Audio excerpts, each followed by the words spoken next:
ni ana sa taron sa Barangay Saragosa, Aluginsan, no? Kaning atong gilakwan mo ni ang property nga pabaligya sa owner.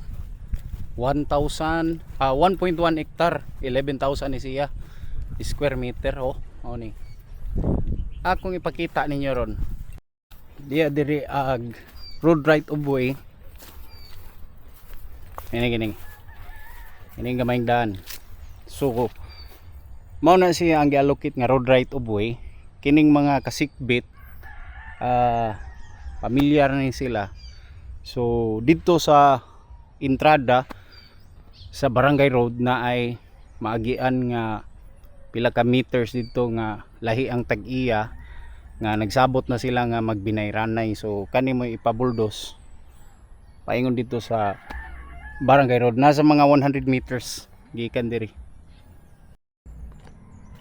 Barangay Saragosa, lungsod sa Aluginsan, no? Ari ni agion sa may pwede ni agion sa Karkar, sunod sa Barangay Valencia, Karkar nya saka ka gikan sa Gaisano, Karkar. So mo niyang property kana diha mo na ang nadihang mohon mo na mon diri dulhog paingon dito sa ubos. Slope man ni siya. Kana nya dito sa pikas kanang nay lubi nga sunod anang lubi na murag kulo naa po diha ang mohon.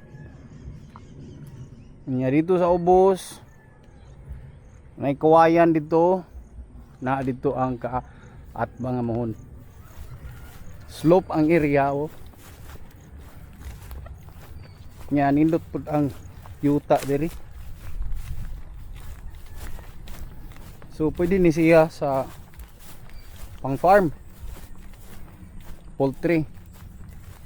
Gibaligya ra ni sa owner og 170 per square meter. Tax deck.